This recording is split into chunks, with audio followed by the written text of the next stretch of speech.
आज हिंसा वाली जगह पर उत्तर प्रदेश पुलिस की महिला एसओजी यूनिट वीरांगना यूनिट ने फुट पेट्रोलिंग शुरू की। एक महीने पहले बनी इस यूनिट में 8 महिला कमांडोज शामिल है, जिन्हें taekwondo, mix martial arts, self defence और प्राइम एनालिसिस जैसी स्पेशल ट्रेनिंग दी गई है।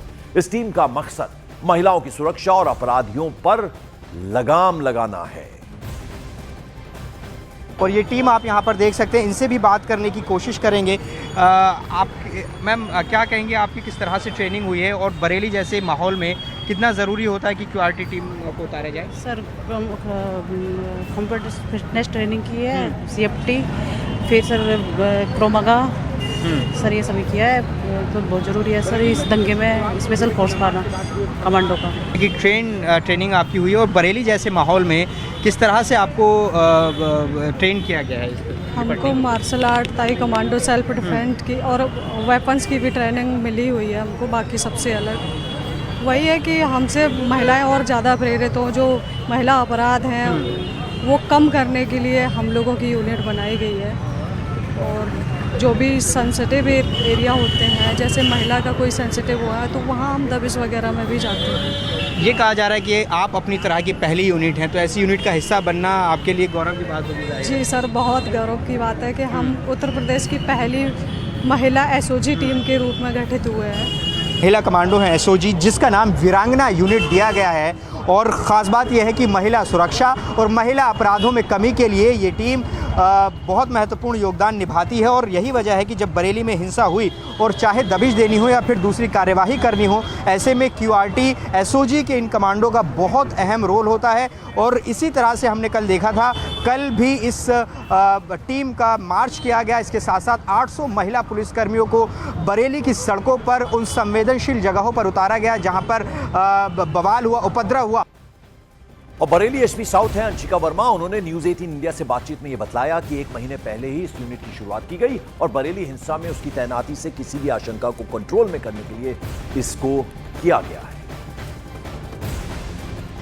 इस यूनिट को आपको दिखाते हैं। इसमें 8 महिला कमांडो हैं। ये उत्तर प्रदेश की पहली महिला एसओजी यूनिट है। इसमें आप देख सकते हैं तमाम हथियारों से ये लैस है और ख़ास तौर से महिला सुरक्षा के मद्देनज़र ये बहुत इम्पॉर्टेंट है। तमाम तरह की ट्रेनिंग इनको दी गई है। अब से थोड़ी देर में इनकी फुट पेट्रोलिंग शुरू होगी। लेकिन एसपी साउथ हमारे साथ हैं अंशिका वर्मा जी, जो कि बताएंगी इस यूनिट के बारे में। मैम, ऐसे माहौल में जब वायलेंस हुआ, बवाल हुआ, उपद्रव हुआ, तो ऐसे में ये क्विक रिएक्शन टीम जो है वीरांगना यूनिट, इसकी भूमिका कितनी इंपॉर्टेंट है और किस तरह से ट्रेंड है? ये जो वीरांगना यूनिट है हमारी, इसको वेपन ट्रेनिंग अलग से हमने दी है। सभी प्रकार की ट्रेनिंग दी गई है इनको। मिक्स मार्शल आर्ट्स की, सेल्फ डिफेंस की, सर्वेलेंस की भी ट्रेनिंग दी गई है। तो ये सभी प्रकार से सभी प्रकार की चुनौतियों से निपटने के लिए सक्षम है टीम। और आज इनको तैनात किया गया है, सड़कों पर उतरी है। और जो महिला सुरक्षा हमारी प्राथमिकता है, उसके पॉइंट ऑफ व्यू से भी इनको तैनात किया गया है। मैम, कल मार्च भी किया गया, 800 पुलिसकर्मी उसमें मौजूद थे, ये टीम भी उसमें मौजूद थी। तो ऐसे में ये यूनिट एक महीने पहले इसकी शुरुआत की गई थी, लेकिन जब उपद्रव जैसी स्थिति जैसे एक हफ्ते पहले बरेली में बनी, तो इसमें उनकी भूमिका किस तरह से रहती है? जो सामान्य भूमिका है पुलिसकर्मी की, जो भी ड्रिल सिखाई जाती है पुलिसकर्मियों को, वही इनकी भी भूमिका रहती है। इनको कुछ स्पेशलाइज ट्रेनिंग भी दी गई है, वेपन ट्रेनिंग, जैसे कि ग्लॉक पिस्टल चलाना इनको सिखाया गया है। उस तरीके के वेपन्स में ये भी दक्ष है यूज़ करने में, उनको भी ये यूज़ करती है। और लगातार इनका जो मूवमेंट है वो एक सेंस ऑफ कॉन्फिडेंस और सेंस ऑफ सिक्योरिटी सभी महिलाओं को प्रोवाइड करता है। तो ये अपनी तरह की पहली यूनिट है। यूपी में आप बता रहे हैं उसकी शुरुआत कब की? जी, इनकी शुरुआत लगभग 1.5 महीने पहले की गई थी और यूपी की पहली ऑल वुमेन एसओजी टीम है ये। मैम, चूँकि आप जिम्मेदारी यहाँ पर संभाल रहे हैं, अभी बरेली हिंसा को लेकर क्या अपडेट हैं और क्या आप कहना चाहेंगे? अभी स्थिति तो सामान्य नज़र आ रही है। आज विजयदशमी का दिन है, तो कितना इम्पॉर्टेंट है कि आज के दिन चौकस रहें और फिर कल शुक्रवार भी है, जुमे की नमाज होगी, तो उसके लिए क्या तैयारियाँ की गई हैं? जी, बरेली में स्थिति बिल्कुल सामान्य है। जैसा कि आप सभी देख पा रहे हैं, लोग अपने परिवारों के साथ सड़कों पर निकले हैं, वो सामान्य रूप से बाज़ारों में निकले हैं। जितने भी भीड़ भाड़ वाले इलाके हैं, संवेदनशील हॉटस्पॉट्स हैं, उनमें स्पेशली पुलिस फोर्स तैनात किया गया है। और क्विक रिस्पांस टीम इसलिए बनाई गई ताकि किसी भी पॉइंट पे आवश्यकता पड़ने पर पुलिस टीम तुरंत रिस्पॉन्ड कर पाए। इस बीच उत्तर प्रदेश के बरेली में हुई हिंसा मामले में वहां की पुलिस ने आरोपी मौलाना तौकीर रजा के करीबियों पर शिकंजा कसना शुरू कर दिया। पुलिस ने अब तक 81 आरोपियों को गिरफ्तार कर लिया, जबकि 100 लोगों को हिरासत में लिया गया है। उनसे सवाल जवाब हुए हैं। इस पूरे मामले में डॉक्टर नफीस की गिरफ्तारी को बेहद अहम माना जा रहा है। बताया जा रहा है कि उसकी इस हिंसा में अहम भूमिका थी। इस बीच बरेली की सड़कों पर संवेदनशील जो इलाके हैं वहां पुलिस का फ्लैग मार्च चला। इस मार्च में करीब 800 महिला पुलिस कर्मियों ने हिस्सा लिया। इससे पहले बरेली में हुई हिंसा के मामले में बुलडोजर एक्शन भी हुआ था। मौलाना तौकीर रजा के करीबी के अवैध निर्माण पर नगर निगम का ये बुलडोजर चला था। तस्वीरों के जरिए हम आपको दिखा रहे हैं कि किस तरह से चुन चुन कर वो जो मददगार हैं जिन्होंने इस हिंसा को भड़काने में जिनका नाम शुमार है, उन पर 81 लोग उनमें से गिरफ्तार कर लिए गए हैं। उन पर यानी लगातार एक्शन चल रहा है। 100 लोगों से पूछताछ हुई है। और बरेली में किस तरह से जो महिला पुलिसकर्मी है उनका एक फ्लैग मार्च हुई। 800 महिला पुलिसकर्मी इसमें मौजूद रही। बरेली में जुमा की नमाज के बाद जिस तरीके से बरेली की फिजा यानी कि बरेली की आबो हवा को खराब करने की कोशिश की गई थी, बरेली पुलिस ने बेहद ही कम समय में इस पर काबू पा लिया और अब ताबड़तोड़ कार्रवाई शुरू कर दी है।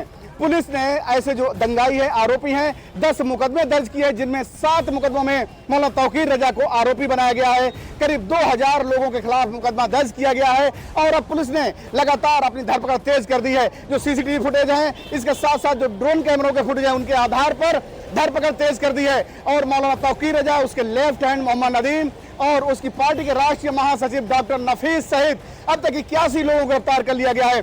पुलिस अधिकारियों का दावा है कि जल्द ही जिन लोगों ने बरेली की आबोहवा या बरेली की फिजा को खराब करने की कोशिश की, उनके लिए बख्शा नहीं जाएगा, बल्कि उनके खिलाफ बेहद कड़ी कार्रवाई की जाएगी।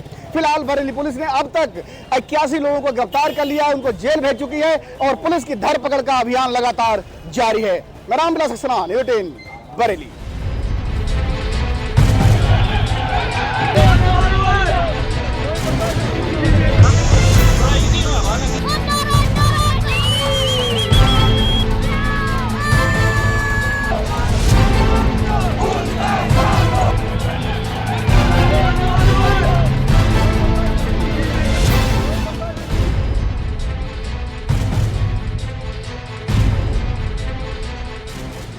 ये तस्वीरें आपने देखी। पाकिस्तान जिस पीओके पर सालों से कब्जा करके बैठा है, अब वो पीओके उसके हाथ से निकलने लगा है। पीओके से नरसंहार की जो तस्वीरें सामने आ रही हैं वो पूरी दुनिया को हैरान कर रही है। निहत्थे लोगों पर पाकिस्तान की पुलिस और सेना खुलेआम गोलियां बरसा रही है। सड़कों पर नरसंहार हो रहा है और इसके रिएक्शन पर पीओके की पब्लिक पाकिस्तानी सैनिकों को पकड़ पकड़ कर पीट रही है। जहां जहां मौका मिल रहा है, आम लोग सैनिकों को पकड़ के पीट रहे हैं, उन्हें बंधक बना रहे हैं। ये तस्वीरें आप देख रहे हैं, 2 तस्वीरें पीओके से सामने आई हैं। पहली तस्वीर अगर आप देखेंगे तो पाकिस्तानी जवानों की कुटाई किस तरह से हो रही है वो आप देखिए। पीओके की पब्लिक ये करती हुई नजर आ रही है। वहीं दूसरी तस्वीर में पाक सैनिकों की वर्दी उतारकर लोग सड़कों पर टांग दे रहे हैं। ये देखिए 2 तस्वीरें, आपको पता चलेगा कि कितना गुस्सा, कितना रोष है पीओके की जो आवाम है उनमें, और जवानों को पकड़ पकड़ कर पिटाई उनकी हो रही है, बंधक बनाया जा रहा है। और एक तरफ तो आप देखिए कि उनकी जो वर्दी है उसको उतारकर टांग दिया गया है सड़क के किनारे, जवानों की वर्दी। ये आप समझ सकते हैं कि किस तरह से इस वक्त स्थिति बनी हुई है पीओके इलाके में।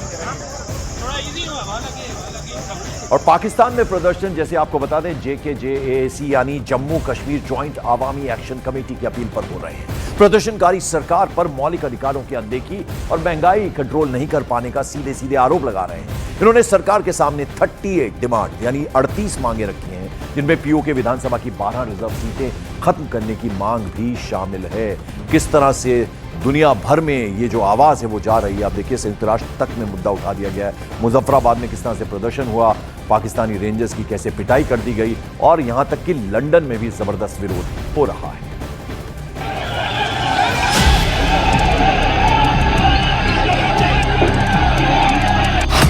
पीओके में पाकिस्तानी सेना की फायरिंग में प्रदर्शनकारियों की मौत। पीओके में पाकिस्तानी सेना के जुल्म के खिलाफ इनकलाब। जनरल डायर बने पाकिस्तानी आर्मी चीफ। पीओके में ये आंदोलन पाकिस्तान की सेना के खिलाफ है। ये बगावत निहत्थों पर गोली बरसाने वाले पाकिस्तानी सैनिकों के खिलाफ है। पीओके में ये विद्रोह पाकिस्तानी आर्मी चीफ आसिम मुनीर के खिलाफ है। पीओके की आम पब्लिक का ये गुस्सा, ये नफरत पाकिस्तान की सरकार के खिलाफ है। पाकिस्तान के कब्जे वाले कश्मीर यानी पीओके से आई आम पब्लिक के गुस्से की ये हैरान कर देने वाली तस्वीरें। इस बात की गवाही दे रही हैं कि वहाँ कुछ भी ठीक नहीं है। पाकिस्तानी सेना के जोर जुल्म के खिलाफ आवाज उठाने की कीमत आम कश्मीरियों को सेना की बंदूक से निकली गोली खाकर चुकानी पड़ रही है। आम नागरिकों के विरोध प्रदर्शन को दबाने के लिए पाकिस्तान की सेना और पाकिस्तानी रेंजर आम लोगों पर गोली चला रहे हैं। सेना के लोग पीओके के बेगुनाह लोगों पर आंसू गैस के गोले छोड़ रहे हैं। दरअसल पाकिस्तान अधिकृत कश्मीर में बुनियादी जरूरतों की मांग को लेकर प्रदर्शन हो रहे थे। ये बात पाकिस्तानी सेना को नागवार गुजरी, जिसके बाद दोनों तरफ से भिड़ंत तेज हो गई। पाकिस्तानी सैनिकों के अत्याचार के खिलाफ पीओके का कॉमन मैन लामबंद हो गया। उसने सड़कों पर उतरकर पाकिस्तान की सेना और सरकार के खिलाफ हल्ला बोल दिया। पीओके में इस विरोध प्रदर्शन का अंजाम ये रहा कि प्रदर्शनकारियों को रोकने के लिए सिक्योरिटी फोर्सेज ने बुधवार को निहत्थे लोगों पर फायरिंग कर दी, जिसमें कुछ नागरिकों की मौत हो गई जबकि 100 से ज्यादा लोग घायल हो गए। पीओके के स्थानीय नेताओं के मुताबिक पाकिस्तानी सेना की गोलीबारी के घायलों का अस्पताल में इलाज नहीं किया जा रहा, जिससे मौतों की संख्या बढ़ रही है। तो ये उनका हकीकी भाई है। ये कह रहा है कि एनी शाहिदीन जो साथ लेके गए कि सीएमएच के अंदर लेके गए, उन्होंने उसको फर्स्ट एड ही नहीं दी, उसको वापस भेज दिया। फर्स्ट एड देते हैं वो बच जाता। ये जुल्म है हमारे साथ कि वो मसीहा मतलब अस्पताल में भी अब ट्रीटमेंट नहीं मिल रहा है। ये एनी शाहिदीन है, ये भाई है उसका सका जो लेके गए कि उन्होंने अस्पताल से वापस भेजा। जब वो वापस नीलम पुल पे पहुंचा उसकी सांसें चल रही थी। इससे बड़ा जुल्म हमारे लिए और क्या होगा। पीओके में चल रहे विद्रोह को कुचलने के लिए पाकिस्तानी आर्मी चीफ आसिम मुनीर की सेना की बर्बरता के खिलाफ निर्वासित नेता महमूद कश्मीरी भड़क गए। उन्होंने अंतर्राष्ट्रीय कम्युनिटी से इस मामले में दखल देने की मांग की। मेरा मुतालबा है पूरी दुनिया से कि पाकिस्तान को इस जुल्म और जबर से रोके। हमारे कश्मीर के अंदर पाकिस्तान की सिक्योरिटी फोर्सेस जो हैं वो कत्लेआम कर रही हैं। दुनिया वाले नोटिस उठाएं और पाकिस्तान को रोकें। अगर पाकिस्तान को रोका ना गया तो ना जाने कितने और कश्मीरियों के जो है वो उनको कत्ल किया जाएगा, उनके घर बर्बाद कर दिए जाएंगे। इस वक्त पूरा जो है अपना पाकिस्तानी ज़ेर इंतजाम कश्मीर बंदूकों के साए में है। लोग खौफ की जिंदगी बसर कर रहे हैं और हमारी कोई बात सुनने के लिए तैयार नहीं। पीओके में ये प्रदर्शन जम्मू कश्मीर जॉइंट अवामी एक्शन कमेटी की अपील पर हो रहे हैं। प्रदर्शनकारी सरकार पर मौलिक अधिकारों की अनदेखी और महंगाई कंट्रोल न कर पाने का आरोप लगा रहे हैं। पीओके में प्रदर्शन कर रहे लोगों ने सरकार के सामने 38 मांगे रखी हैं, जिसमें पाकिस्तान में बसे कश्मीरी शरणार्थियों के लिए बनी 12 विधानसभा सीटें खत्म करने की मांग, बिजली परियोजनाओं में लोकल लोगों के फायदे को ध्यान में रखने की मांग और आटे बिजली के बिलों पर छूट देने की मांग अहम है।